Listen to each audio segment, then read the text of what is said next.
The Galactic Empire controlled thousands of star systems. Its ships were fast and beautiful. Its weapons were strong and exact. For many centuries, no one could challenge it. The Corward Fortress sector was the safest place in the Empire. Huge stations guarded the shipyards of Vexara Prime. Sensors watched every corner of space. Nothing could enter without permission. One normal day, everything changed. Alarms screamed on every ship and station. Red lights flashed. Officers jumped from their chairs. Computers showed something impossible. A massive ship had appeared in the center of the restricted zone. No warning. No flash from hyperspace. No trail of engines. The ship simply existed where empty space had been a moment before. At first, the Imperial analysts thought it was a mistake. Sensors sometimes made errors. They checked again and again. The images stayed the same. Telescopes zoomed in. The ship looked strange. Sharp corners, thick dark armor, many weapon barrels pointed in all directions, no smooth lines, no gold decorations like Imperial ships had, just hard metal built for war. On the side, in plain letters humans used, it read, UNS Indomitable. Everyone in the Empire knew about humans.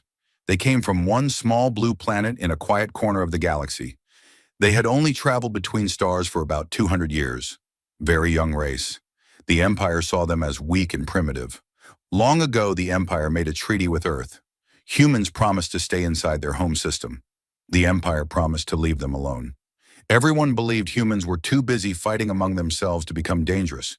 But this ship broke every rule. He, the Grand Admiral of the sector, sent a message. His voice sounded calm and powerful over every speaker. Unknown vessel, you are in restricted Imperial space. Identify yourself now and prepare to be boarded. If you do not obey, we will destroy you. No answer came. The human ship stayed silent. It did not move at first. Then it turned slowly. It showed its whole side to the big fortress station. Every gun port on that side pointed straight at the command center. Inside the fortress, officers looked at each other. Some faces turned pale. A feeling moved through the room. A feeling no one had felt for hundreds of years. Fear. The Admiral gave orders. Send Containment Group Alpha, 3 battle cruisers, 12 destroyers, full fighter wings. Capture that ship. If it fights back, destroy it. The Imperial ships formed a tight group. My blue shields appeared around each one. Energy lances started to hum. These were the best ships in the sector. Their weapons could cut through rock and metal like paper. No one had beaten them in open battle for a very long time. They moved forward carefully. At 50,000 kilometers, the lead battlecruiser fired one warning lance. A bright white beam passed very close to the human ship. The message was clear. Still no answer from the Indomitable.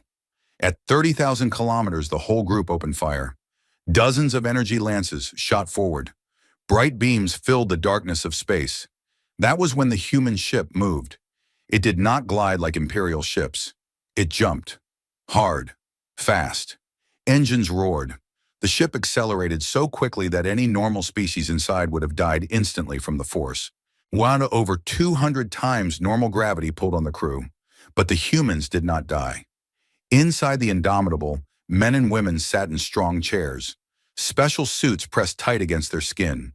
Machines pumped drugs into their blood. Their bones had metal supports. Their blood vessels were stronger than normal. They had trained for years to survive this kind of speed. The ship twisted left, then right, then spun. Most Imperial beams missed. A few hit the armor. Explosions flashed across the surface. And then nothing. The thick plates ate the energy. No holes, no serious damage. Then the humans answered. They did not use clean energy beams. They used metal slugs. Very long, very heavy. Magnetic rails inside the ship pushed them to 40% of light speed. The first slug hit an Imperial destroyer. The blue shield tried to stop it. The shield broke like glass. The slug went straight through the ship, through the engines, through the other side. A second later, the destroyer exploded into a bright fireball. Another slug, another ship gone. The Imperial ships tried to turn and run. Too slow. The human ship kept moving at crazy speed. It danced between them. Every few seconds, another railgun fired. Another Imperial ship died in fire. In less than 2 minutes, the entire group was gone. Only pieces of metal and gas clouds floated in space. One human ship against many Imperial ships. Total victory for the humans. In the fortress command room, silence fell. Officers stared at empty screens. Someone said a word quietly. "Monsters!" The Grand Admiral looked at the main display. The Indomitable was already turning away. It started to accelerate out of the system. Not in panic, just calm, as if the fight had meant nothing. He knew what would happen next. Urgent messages would fly to the throne world. Fleets would be called back from far borders. The Emperor would hear the news, and in the hearts of every officer in that room, the same thought grew. We made a terrible mistake about humans. News of the battle reached the throne world in hours. The Imperial Palace sat on a planet of crystal towers and golden skies. Inside the Great Hall, the Emperor listened to his advisors. His face showed no emotion, but his long fingers tapped the arm of his throne. That small movement scared everyone more than shouting would have. The Grand Admiral appeared as a hologram. He told the story simply. One unknown ship, sudden appearance. No hyperspace trace, refusal to answer. And then total destruction of a full containment group. No damage to the human ship. The Emperor asked one question. How many ships did we lose? 16 capital ships, all fighters, over 8,000 crew dead or missing. Quiet filled the hall. An old advisor from an ancient species spoke next. His voice was dry like old paper. We have always thought humans were children playing with fire. We gave them limits. We watched their system. We believed they could never leave. Another advisor added, their technology is strange. Not warp drives, not our kind of shields. Something older, something brutal. The Emperor stood. I want every record we have on humans. Every scout report, every treaty discussion. Bring them to me now. For days, experts studied old files. They found something worrying. Many years ago, human scientists had asked questions about reactionless drives. The Empire had laughed. Such drives were unstable, dangerous, primitive. No advanced species used them anymore. But humans had kept asking. Then they stopped asking. The Empire thought humans had given up. They had not given up. They had built one. Scout drones sent new pictures of the Indomitable. Inside the ship, human crew moved even during high acceleration. They drank special liquids. They wore suits full of tubes. Medical reports, stolen from hacked signals, showed broken bones healing in minutes. Blood cleaned of waste products. Bodies changed by surgery and training to survive forces that would kill any other species. The Empire began to understand. Humans were not weak because they were young. They were strong because their world was hard. And their planet had ice ages, deserts, oceans full of teeth, storms that could destroy cities. Humans had fought animals, weather, disease, and each other for millions of years. They grew tough. They learned to endure pain. They turned weakness into weapons. The Emperor gave new orders. Recall the Third Grand Fleet, 400 ships. Surround and destroy that human vessel. No prisoners, no mercy. Across the galaxy, Imperial fleets changed course. Battleships turned. Supply ships hurried. The largest force in known history began to gather. Meanwhile, the Indomitable did not hide.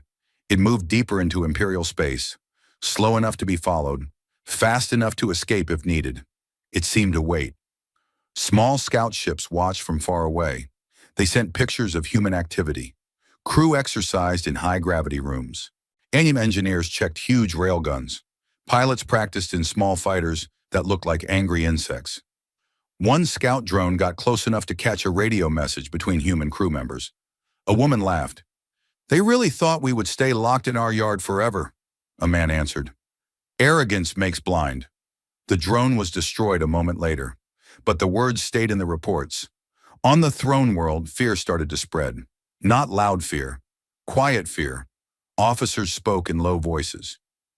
What if there are more ships like that one? What if they have been building in secret for decades? What if we never really controlled them? The Emperor sat alone in his private chamber. He looked at a star map. A small yellow dot marked Earth's system. For centuries, the Empire had seen that dot as harmless. Now it looked different. I felt like a sleeping animal that had opened one eye. He whispered to himself, We should have killed them when they were still on one planet. But no one had listened then. Now it was too late for regrets. The Third Grand Fleet arrived at the edge of the Vixara sector. 400 ships formed a giant wall. Battleships in front, carriers behind, destroyers everywhere. Shields linked into one huge blue dome. In the center of that wall, the Indomitable waited. Alone. The Imperial commander of the Third Grand Fleet was High Lord Cale Vorn. He had never lost a battle. His ships were perfect. His crews were loyal. He believed the human ship was a lucky fluke. One strange weapon. One moment of surprise. Nothing more.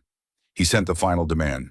Human vessel Indomitable, you have killed Imperial citizens. And surrender now or face complete destruction. The human ship answered this time. A calm male voice spoke perfect Imperial language. We came to show you something. Watch carefully. No more words. The Indomitable started to move. Not away. Straight toward the center of the Imperial wall. Acceleration climbed fast. Relativistic speeds. Stars behind it stretched into lines because of the speed. High Lord Vorn smiled. All ships, focus fire. Rip it apart. Thousands of energy lances fired. A wall of white light rushed to meet the human ship. Then the Indomitable changed. Parts of its hull opened. Dozens of small craft came out. Fighters, dropships, but also something bigger. Long tubes the size of small warships detached and accelerated forward. They looked like missiles, but no engines glowed, no exhaust. Just falling forward at terrible speed. Imperial point defense guns opened fire. Lasers, missiles, plasma bursts. They tried to stop the incoming objects. Most shots missed. The first object hit an Imperial battleship. It was a solid rod made of heavy metals, traveling at 70% light speed. No explosion on contact, just pure kinetic force. The rod punched through shields, through armor, through decks, through the other side. The battleship broke in half. Secondary explosions followed as reactors failed. Another rod hit, another ship gone. High Lord Vorn shouted, "They are using kinetic weapons. Obsolete. Point defense should..." He stopped. The rods kept coming. Hundreds of them. Shields flickered and died under hits equal to huge bombs. But no radiation. No warheads to intercept. Just fast, heavy metal. The Imperial wall started to break. Then the Indomitable arrived. It had shed its outer layers. Now it showed its true shape. A massive carrier mixed with a battleship. Long coil guns ran along its length, bigger than anything the Empire had. Those guns fired. Each shot sent a cloud of small, guided bombs. The bombs flew like insects. They found weak points. They attached. Then they exploded with tiny bits of antimatter. Clean, precise, devastating. Imperial ships died one after another. Some tried to run. The human fighters chased them. Small railguns on the fighters tore engines apart. High Lord Vorn watched his fleet die. His own flagship shook from near misses. Alarms screamed. Crew ran in panic. He gave one last order. All remaining ships ram the human vessel. If we cannot win, we will take it with us. A few ships turned toward the Indomitable. Desperate suicide runs. The human ship did not slow. It met them head on. Its main guns spoke again. The ramming ships exploded before they could touch. In under 10 minutes, the Third Grand Fleet was gone. Only pieces remained, spinning slowly, burning, dead. The Indomitable slowed. It turned. It faced the distant Imperial scouts that had watched everything. A new message came. The same calm voice. This was one ship, one captain, one goal. You thought we were nothing. You put chains on us. You laughed at our youth. We do not want your empire. We do not want your throne. But if you threaten our people again, we will come. And next time we will not send just one. The message ended. The Indomitable accelerated away. Then it simply vanished. No flash, no ripple. Gone. Across the galaxy, Imperial citizens heard the news. On trade stations, on colony worlds, in schools. Parents told children in quiet voices about the day one human ship destroyed the strongest fleet ever built. Children asked, "Are humans coming here?" Parents answered, "We hope not."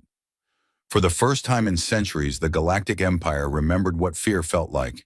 After the destruction of the Third Grand Fleet, the Empire tried to hide the truth. Official reports said technical failure during training, but too many people had seen the battle. Scout drones, merchant ships, refugees from destroyed stations. Stories spread fast. On Earth, leaders watched secret reports. They did not celebrate. They knew what came next. The Empire would not forgive, it would try harder. In the Imperial Palace, the Emperor called his council. Wasn't no holograms this time. Every advisor came in person. The room felt cold. We underestimated them, the Emperor said. We will not make that mistake again. New orders went out. Every shipyard worked day and night. New weapons designed. Old designs improved. Scientists studied captured pieces of human technology. They found human slugs.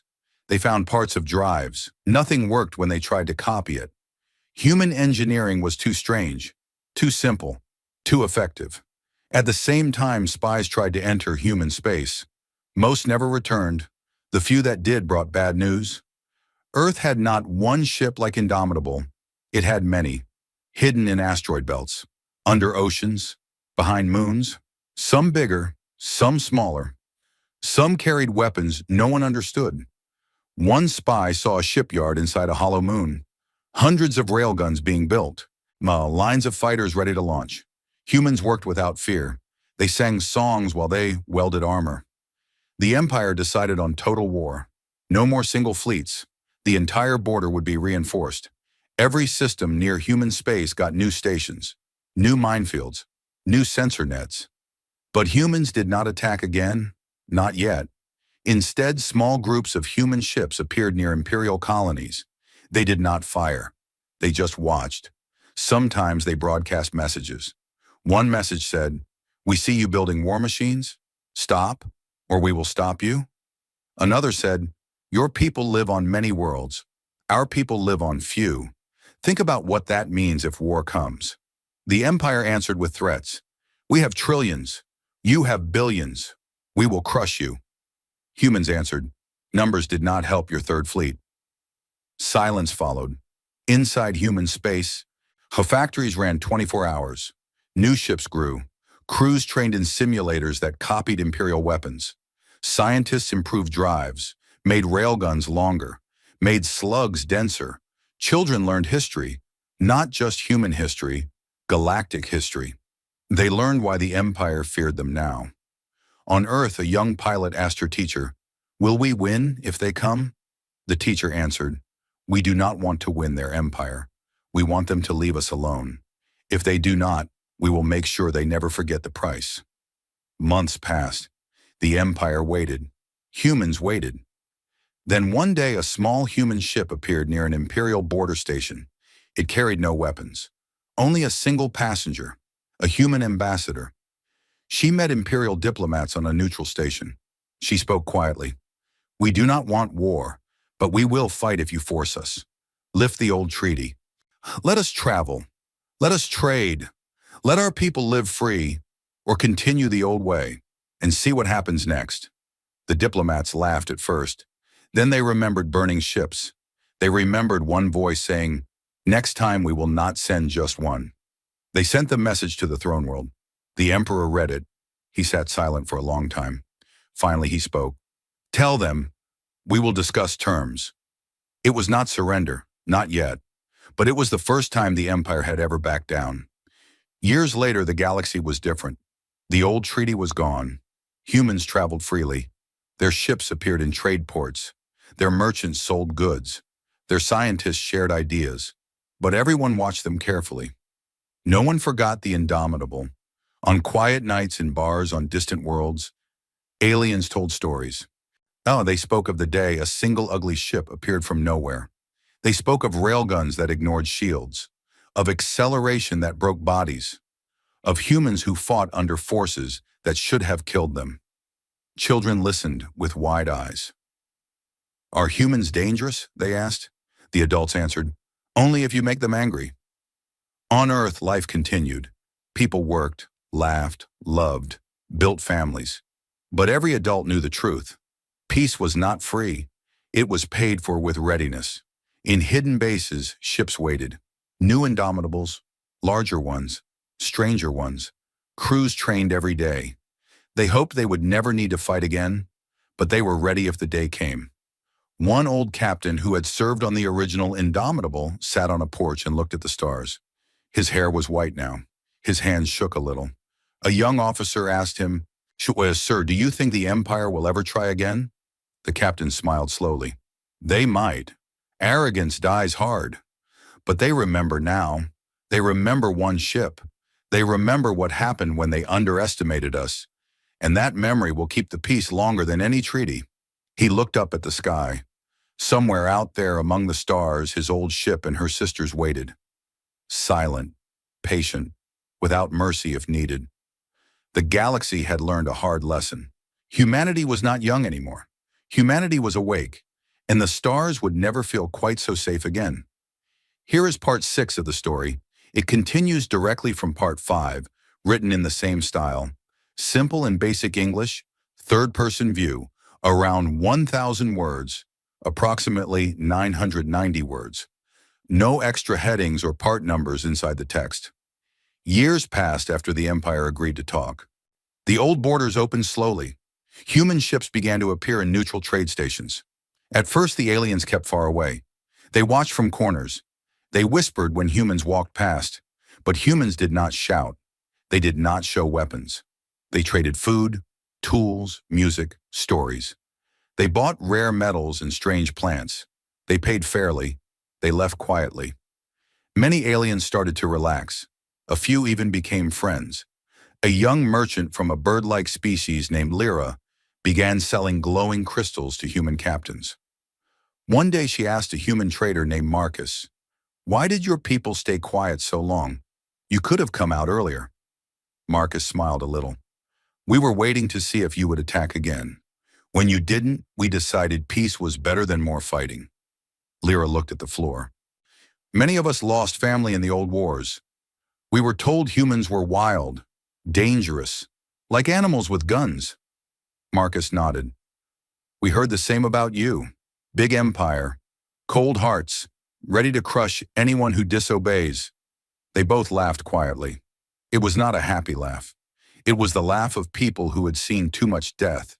But not every alien accepted the change. On a dark world near the edge of old imperial space, a group of officers still served the old ways. They called themselves the True Guardians. They believed the Emperor had become weak. They believed humans were a disease that must be cut out before it spread. Their leader was Admiral Zara Keth. She had been a young officer during the Battle of the Third Fleet. She had watched her ship burn from an escape pod. The memory never left her. Every night she saw railgun slugs tearing metal. Every night she heard the calm human voice saying, "Next time we will not send just one." She gathered old ships, hidden shipyards, loyal crews who hated the new peace. They built in secret, new shields, faster engines, weapons copied from human designs, but better, they thought. One day Zara sent a small fleet into human space, not to fight openly, to test, to hurt. 3 fast raiders attacked a small human mining station on an asteroid belt. They destroyed the station, killed everyone, took the ore, left a message carved into a remaining rock. Humans do not belong among the stars. Word reached Earth fast. The human council met in silence. Old captains sat next to young leaders. They looked at pictures of the broken station, bodies floating in space, children among them. A woman named Captain Elena Reyes stood up. She had flown as a junior officer on the original Indomitable many years ago. Her hair was gray now. Her eyes were still sharp. "We kept peace because we wanted it," she said. "But peace is not weakness. If they want war again, we give them what they ask for." No one argued. That night orders went out. Not to every ship, only to the quiet ones. The hidden fleet, ships that had waited in deep space, in dark nebulae, behind gas giants. Ships bigger than Indomitable. Ships with names like UNS Relentless, UNS Vengeance, UNS Silence. They moved, not fast, not loud, slow and careful, like predators in tall grass. Zara Keth waited on her flagship, the Blade of Eternity. She had 50 ships now, strong, modern, She believed they could win. Scouts told her a human fleet was coming. Only 12 ships. Hey, she laughed. They send so few. Arrogance again. She formed her ships into a tight spear, ready to smash through. The human ships appeared at the edge of the system. They did not charge. They stopped. Far away. Too far for normal weapons. Then the first shot came. Not a slug, not a beam. A small object. Tiny. Moving very fast. It passed between Zara's ships. No explosion. No sound. But every screen on every ship went black for 3 seconds. When the screens came back, the human ships were closer. Much closer. They had used the brief blackout to burn engines at full power. Now they were inside the formation. Zara screamed orders. Fire everything! Too late. The human ships opened their sides. Not guns this time. Doors. Hundreds of small drones poured out. Each drone carried one thing, a short-range EMP pulse. Yet they flew between Imperial ships. Close. Very close. Then they flashed. Blue light. Silence on comms. Shields dropped. Engines coughed. Weapons failed. In that moment of confusion, the human railguns spoke. Not one slug at a time. Many. A storm of metal. Zara watched her fleet die again. One by one, fast, clean. No chance to answer. Her own ship shook. Alarms screamed. A slug had passed through the engine deck. Not close enough to kill the ship instantly. Close enough to make it slow. Helpless. The human flagship moved in front of her. Its hull was black. No name on the side this time. Only a small mark. A simple drawing of an open hand. A voice came over the open channel. Calm. Tired. Female. Admiral Zara Keth, you killed miners, families, children. You left a message. Now we leave one. Zara tried to speak. Her voice cracked. Could you? Will destroy us all. No, the voice answered. We destroy only what attacks us. Your ships end here. Your life ends here if you choose to keep fighting. Or you can live. Go home. Tell the others what happens when you break peace. Silence. Zara looked around her bridge. Her crew stared at her. Some cried. Some looked angry. Most looked empty. She closed her eyes. Power down weapons, she whispered. All ships, stand down. The human ships did not fire again. They waited. One by one, the Imperial ships turned off their guns. Engines went cold. Lights dimmed. The human voice spoke once more. Go back to your worlds. Tell them the truth. Humans do not want empire. We want to be left alone. If you let us live free, we let you live free. If you choose war again, we will finish it. The human fleet turned away. They did not chase. They did not destroy the disabled ships. They simply left. Zara sat in her dark bridge. She thought about the miners, about the children, about the message on the rock. She thought about the hand symbol on the black ship, an open hand, not a fist. She gave one last order. Set course for home. Transmit to every channel we can reach. The war is over.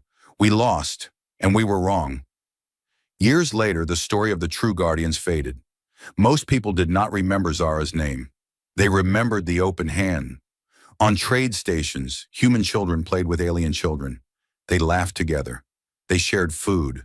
They told stories. And sometimes, late at night, an old alien would look at the stars and say quietly to a human friend, your people could have taken everything. You chose not to. That is why we trust you now.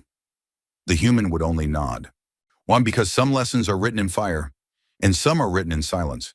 The galaxy turned on, quieter now, safer now, because one species had learned how to be strong without being cruel, and the others had finally learned to listen. Decades went by after the fall of the true Guardians. The galaxy changed slowly, like ice melting under a new sun. Old hatreds faded, new friendships grew. Human children grew up speaking alien languages as easily as their own. Alien children learned human games. Soccer in low gravity, chess with holographic pieces, stories about wolves and dragons from a blue world they had never seen. Trade increased. Human grain-fed worlds that once starved. Alien medicines healed human diseases that doctors on Earth could not cure. Ships from every species docked side by side in giant stations. No one pointed guns anymore. Customs officers checked cargo, not intentions. But peace is never perfect. Far from the busy trade lanes, in a forgotten system called Chorus 9, something stirred. An old Imperial listening post had been left empty for years. Dust covered the consoles. Power had failed long ago. Then one day a small automated drone arrived. It carried no flag, no markings. It repaired the solar panels, turned on the lights, started listening again. The drone was not Imperial. It was something older, something left behind by a species that had vanished before humans even learned to walk upright. A species called the Watchers. The Watchers had once ruled a small empire of their own. They were not cruel. They were careful. They watched every new race that reached the stars. They judged. And when a race seemed ready to destroy everything, the Watchers acted. Quietly. Completely. No one ever saw them coming. Their machines still waited in dark corners of space. Patient. Eternal. The drone on Chorus 9 listened to everything. Trade chatter, diplomatic messages, songs, laughter. And then it heard something that made its core processors pause. Humans were building a new kind of ship. Not a warship like Indomitable. Not a carrier. Something different. A ship designed to go where no one had gone before. Beyond the edge of the known galaxy. Into the true void between galactic arms. A place even the oldest maps marked with warnings. Here be nothing. The ship was called UNS Horizon. It carried no weapons bigger than small defense lasers. It carried scientists, explorers, families, seeds, frozen embryos of animals. A library's full of every story humans had ever told. The goal was simple. Find new homes, spread life, make sure humanity, and maybe others, would never be trapped in one small corner again. The drone sent a signal. Deep in the black, something answered. On Earth, the horizon launched quietly. No big ceremony, no parades. Just a small crowd of families waving from the ground. The ship rose on gentle engines. Then it jumped. Not the old way. Not the brutal way of Indomitable. A new drive, smooth, silent, built from lessons of peace and war together. It disappeared into the long night. Months later, the first reports came back. Faint, delayed by distance. Pictures of new stars, strange planets, oceans of liquid methane, forests of crystal trees. No intelligent life yet, but possibility, endless possibility. Then the reports stopped. At first, people thought it was distance. Signals take time, but years passed. No word, no beacon, nothing. Worry grew. The Human Council met again. Old faces were gone. New ones sat in their places, but the same question hung in the air. What happened to Horizon? They sent scouts. Small, fast ships. They searched the last known coordinates. Found nothing. No wreckage. No trace. Just empty space. Then one scout found something worse. A single black sphere floating in the void. No lights, no engines. Perfectly smooth. It looked like it had been carved from night itself. The scout sent pictures home. Then its signal cut off. Panic did not spread this time, not like before. Humans had learned patience. They gathered information carefully. Alien governments offered help. Old Imperial archives were opened. Ancient records from species long dead. One file mentioned the Watchers, a warning written in dead languages. They do not conquer, they erase. The Council decided not to attack, not yet.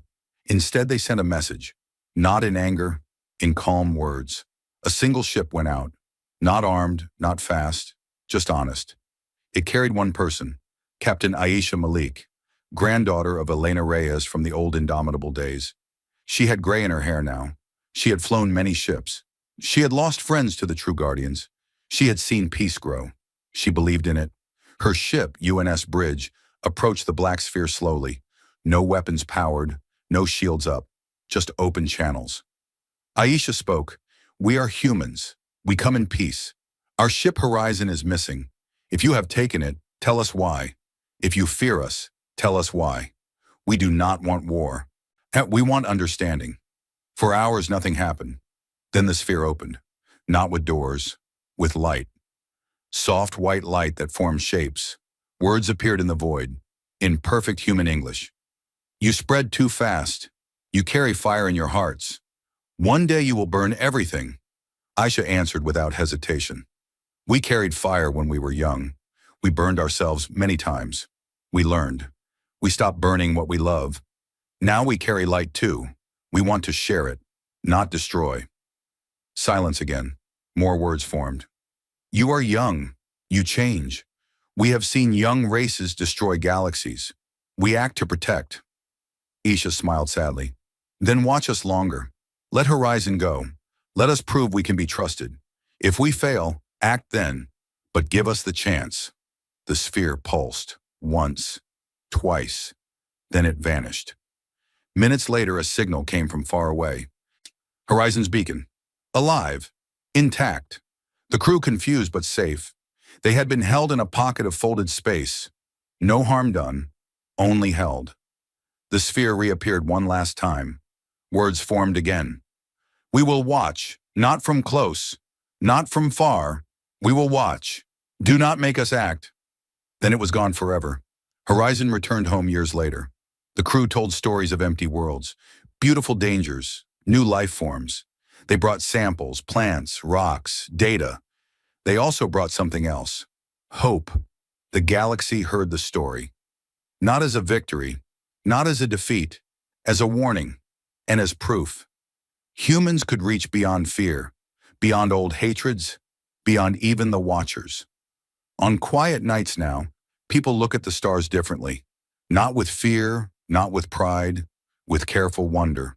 Because somewhere out there, eyes still watch. And humanity keeps moving forward, one careful step at a time, carrying both fire and light, ready for whatever comes next. Centuries passed after the meeting with the Watchers. Time moves fast when peace lasts. The galaxy became a web of connected worlds. Ships traveled between stars the way people once traveled between cities on Earth. No one needed passports, no one needed permission, just a destination and a polite hello at the docking bay. Humans spread farther than anyone expected, not by force, by invitation. Other species asked them to come. Your people build fast. Your people fix things. Your people tell good stories. So human colonies appeared on cold moons, warm jungles, desert rings around gas giants. They planted trees from Earth. They built schools where alien and human children learned together. And they sang old songs under strange skies. The Watchers never appeared again, but everyone knew they were still out there, watching, waiting. A quiet reminder that freedom comes with responsibility. On one of the newest human worlds, a green planet called New Dawn, a girl named Sari grew up. She was born in the year the Horizon returned. Her mother was a biologist. Her father flew cargo runs between systems. Sari loved stories about the old days, about the indomitable, about railguns and black spheres and open hands. She read every record she could find. She dreamed of stars the way children once dreamed of oceans. When she turned 18, she joined the exploration service. Not the military kind, the quiet kind. Ships that mapped empty space. Ships that looked for life. Ships that carried hope more than weapons. Her first command was small. A survey vessel named Lightstep. Crew of 12, mostly young, mostly curious. Their mission was simple. Follow a faint signal that had been repeating for decades. The signal came from a dead system far beyond the galactic arm, a place no one had visited since the Watchers' time. They jumped, once, twice, 3 times. Each jump took them deeper into silence. Stars grew thin, darkness grew thick. On the 4th day, the signal became clear. It was not a machine, it was a voice, a single word repeated over and over in an ancient language no one knew. The computer translated fragments. One word came through clearly. Help! The crew looked at each other. Sari felt her heart beat faster. Not fear, excitement mixed with worry. They followed the signal to a broken world, a planet cracked open like an egg. Half of it was gone. The other half floated in pieces, held together by gravity and old force fields. Ruins covered the surface. Towers taller than mountains. Cities drowned in dust. They landed carefully, suits sealed, Lights on. Air smelled old and metallic. Deep inside the largest ruin they found it. A chamber, sealed for maybe 1,000,000 years. Inside, machines still hummed. Weak, tired. In the center sat a single being. Not alive the way humans are alive. Not dead either. Frozen in time. Skin like cracked stone. Eyes closed. A thin thread of light connected its head to the machines. It was one of the Watchers, or what remained of one. Sari stepped forward. The others stayed back. She spoke softly. "We heard you. We came." The eyes opened slowly. Silver light filled them. "You are the fire bearers, the young ones." Sari nodded. "Humans." "Ah, yes." The Watcher's voice came from everywhere and nowhere, weak but clear. "We watched you longest. You changed fastest. We feared you would burn it all. We took your ship once, to test. You asked for understanding instead of revenge. That was new." Sari waited. "We are dying," the Watcher continued. "Our kind is gone. Our machines fail. We kept this place alive to warn others. But no one came, until you." "Why help?" Sari asked. "You could have stayed hidden." "Because we were wrong," the Watcher said. "We thought destruction was the only answer. You showed mercy is stronger. You spread, you build, you heal, you do not conquer." The light in the chamber flickered. "We have one gift left." The Watcher raised a thin arm. A small crystal floated toward Sari. It glowed soft blue. "Knowledge," it said. "Everything we learned. No, every species we watched. Every mistake we made. Take it. Use it. Do not repeat our silence." Sari took the crystal. It felt warm, heavy with memory. "What happens to you now?" she asked. The Watcher closed its eyes again. "We rest. Finally." The machine slowed. The hum stopped. The light thread broke. The chamber grew dark. Sari and her crew stayed until the end. They did not speak much. They just stood together. When they returned to Lightstep, they carried more than a crystal. They carried a lesson no school could teach. Back in human space, the crystal was studied carefully. Not to copy weapons, not to build power, to understand, to remember. Years later, Sari became an old woman. She sat on the porch of her home on New Dawn. Stars filled the sky. Children played nearby. Human children, alien children, all laughing the same way. And one of the children ran to her. "Grandma Sari, tell us about the Watchers." She smiled. "They were very old, very careful. They thought strength meant being alone. We showed them something else." "What?" "That the strongest thing is not fear. It is choosing kindness even when you are afraid." The child looked up at the stars. "Are they still watching?" Sari looked up too. "Maybe, but now they watch with hope, not with judgment." The child ran off to play again. Sari stayed outside a long time. She thought about the indomitable, about horizon, about black spheres and open hands and broken worlds.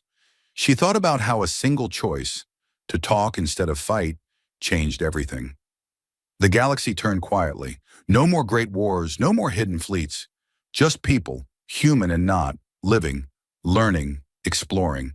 And somewhere far away, in the deep dark between the arms, a faint blue light still glowed. Not a warning anymore.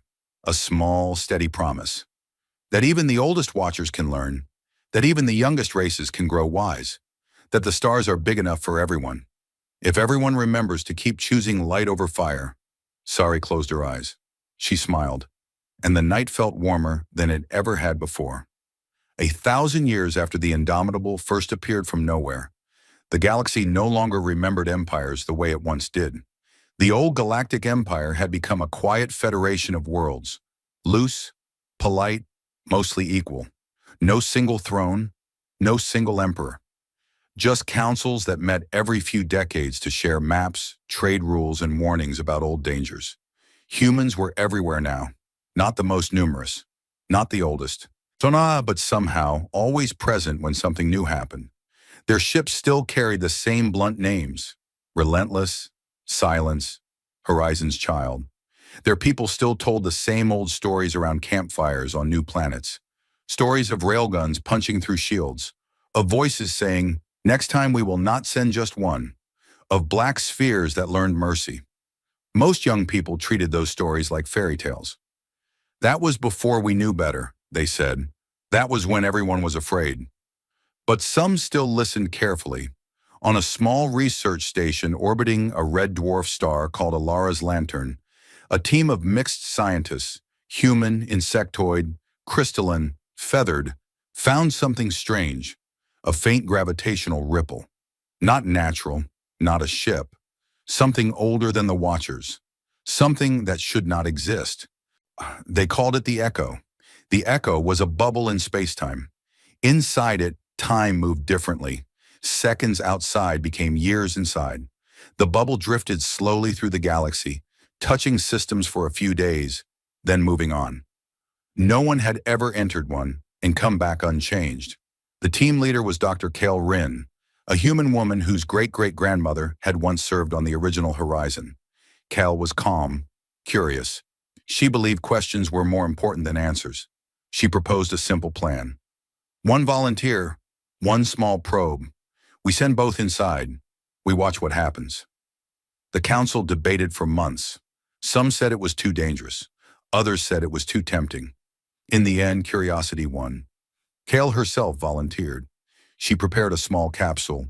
No weapons, no heavy armor, just sensors, food for years, medical pods, books, music, and a single message recorder. Before she left, she spoke to the team. If I come back different, do not fear me. Just listen. They launched her toward the Echo on a quiet morning. The bubble looked like a tear in the stars. Soft purple light around the edges. Inside, nothing visible. The capsule entered.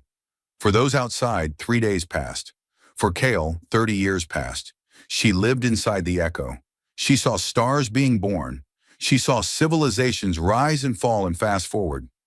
She saw species like the Watchers appear, grow proud, grow afraid, grow silent. She saw humans appear, small, noisy, stubborn. She saw the indomitable arrive. She saw railguns flash. She saw open hands instead of fists. She saw the Watchers learn. She saw herself, not just her body, her choices. Every moment she could have chosen anger, but chose words. Every time fear whispered, strike first, and she answered, wait and see. The Echo showed her everything, not to punish, to teach. When the 30 years ended for her, the bubble released the capsule gently. It floated back to the station. The team opened it with shaking hands. Kyle stepped out. She looked older, gray hair, lines around her eyes, but her smile was the same. She hugged her friends. She cried a little. Then she spoke. I saw it all, she said. The beginning, the middle, the possible ends. And I understood something we always knew, but never felt deeply enough. She paused. Every species thinks it is special. Every species thinks it is the center. Every species fears the others will destroy everything. But the truth is simpler. She looked at each face in the room. We are all afraid of the dark. And the dark is very big. She held up a small crystal she had carried back. Not the Watcher crystal, a new one, born inside the Echo. This is not knowledge, she said. This is memory, the memory of every mistake, every kindness, every war avoided, every hand extended. It remembers so we do not have to repeat. They studied the crystal for years. It did not give power. It gave perspective. It showed simulations, not of weapons, but of futures. Futures where fear won, futures where trust won, futures where everyone simply talked until no one remembered why they were angry. Slowly, the crystal's lessons spread, not as law, not as religion, as stories. Children learned them in schools. Adults remembered them in quiet moments. Leaders consulted them before big decisions. And the galaxy changed again, not with explosions, with pauses. Ships stopped at borders not because of guns, but because someone asked, do we really need to cross today? Trade stopped not because of greed, but because someone said, maybe they need it more. Exploration continued, always. But now every new world got the same question first. Is anyone already here? Do they mind if we stay? One day, far in the future, another young explorer found a new signal. Not help, not warning, a welcome. It came from a system no map had marked. The message was short. We have waited long enough. Come meet your neighbors. No empire sent the message. No watcher, no human. Something new. Something that had watched all of them. Watchers, humans, everyone. And decided the time for hiding was over. The explorer smiled. She sent the message home. Then she turned her ship toward the signal. Behind her, the stars waited. Quiet, patient, full of light that had once been fire. And somewhere, in the memory of a crystal carried across centuries, a very old story repeated softly. A human warship emerged out of nowhere. The galaxy underestimated humanity, and humanity answered, not with destruction, but with everything that came after, with questions, with mercy, with time, with open hands that never closed into fists again, the end of fear, the beginning of something larger, and the stars finally felt like home. Many thousands of years after the first human warship appeared from nowhere, time itself began to feel different. The galaxy had grown old in the gentle way forests grow old, thick with memory, slow with wisdom, still full of green shoots pushing through. Stars died, new ones were born. Species rose to the stars, and they lived long golden ages, then quietly stepped back into legend or silence. But the children of Earth never quite stopped moving. They did not rule. They did not conquer. They simply stayed curious. One small ship drifted at the very edge of what anyone still called the galaxy. Its name was Last Echo. Not grand like Indomitable, not hopeful like Horizon, just honest. Last Echo carried only 3 crew members. An old human woman named Mira Soul, a crystalline being named Vex who sang instead of speaking, and a young feathered scout named Tira, who had never seen Earth but loved its stories anyway. They had come because of a whisper, not a signal, not a message carved in rock, a whisper that reached them in dreams. The same dream for all 3, night after night. A voice older than stars saying one sentence, "Come see what remains." They followed it for years, through nebulae thick as fog, past black holes that sang low songs, into regions where light itself grew tired. Finally they arrived. There was nothing. No planet, no station, no ruin. Just a single point of soft white light hanging in perfect darkness. It did not pulse. It did not move. It simply existed. Mira looked at it for a long time. "This is it," she said quietly. Vex sang a short, sad note. Tira's feathers flattened against her skin. They sent no probe. They did not scan. They simply opened the airlock and stepped out in suits that could hold them forever if needed. They floated toward the light. As they came closer, the light did not grow brighter. It grew deeper. Layers unfolded inside it. Memories, not pictures, not words. Feelings made visible. They saw everything at once. The first humans looking up at the moon and dreaming. The moment the Indomitable materialized and changed fear into awe. The black sphere of the Watchers opening like a flower instead of closing like a fist. Kyle Rin stepping out of the echo with gray hair and calm eyes.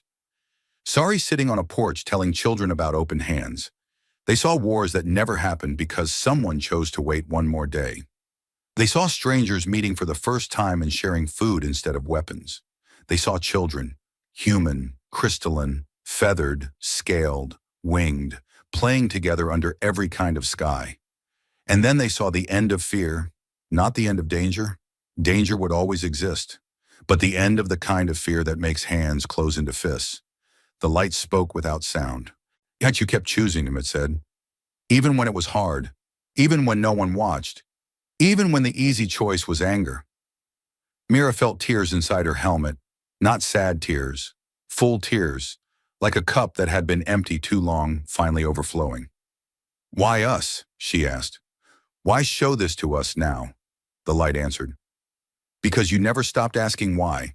Not how to win, not how to survive. Why to be kind when survival said be cruel? Why to explore when safety said stay home? Why to listen when power said shout?" Vex sang again, a long, rising note of wonder. Tira whispered, "What happens next?" The light grew very gentle. "Next is yours, all of yours. The story does not end here. It only changes shape. Some will sleep, some will dream new dreams, some will carry the fire forward, but the choice stays the same." It showed them one last thing. A vision of countless worlds, Not empty, not conquered, alive, different, strange, beautiful, each one touched by hands that had once held railguns and then learned to hold nothing at all. And in the center of that vision, small and stubborn and bright, the blue dot called Earth. Still there, still spinning, still sending ships outward, still telling stories. The light began to fade, not gone forever, just resting. It left them one small gift, a seed, not a plant seed, not a machine, a feeling seed, something that could be planted in hearts. It carried no instructions, only the memory of every time someone chose light instead of fire. They took it back to Last Echo. They did not speak much on the journey home. When they returned, they did not make announcements. They did not write books. They simply lived with the seed inside them. Mira told her grandchildren bedtime stories that ended with quiet questions instead of loud answers. Vex sang new songs that made listeners remember kindness they had forgotten. Tira flew to new worlds and asked strangers, "May I stay and learn from you?" instead of, "May I stay and teach you?" And slowly, without anyone planning it, the seed spread. Not as a rule, not as a law, as a habit. People began pausing before they spoke in anger. They began listening 1 second longer. They began smiling at creatures so different they once would have run. The galaxy did not become perfect. Pain still existed. Mistakes still happened. Loss still came. But fear no longer owned the steering wheel. One quiet night, far in the future, a child on a world that had never heard of Earth looked up at the sky and asked her mother, "And why are the stars so bright?" Her mother thought for a moment. "Because long ago," she said, "someone very small and very stubborn decided not to be afraid anymore, and they taught everyone else how to do the same." The child smiled. "I want to be like them." Her mother hugged her close. "You already are." And somewhere in the deep quiet between galaxies, a very old light flickered once. Not in warning, not in judgment, just in recognition. A single human warship had emerged out of nowhere. The galaxy had underestimated humanity, and humanity, step by slow step, choice by small choice, had answered with the only thing stronger than fear. With stubborn, quiet, endless hope. The stars listened, and for the first time in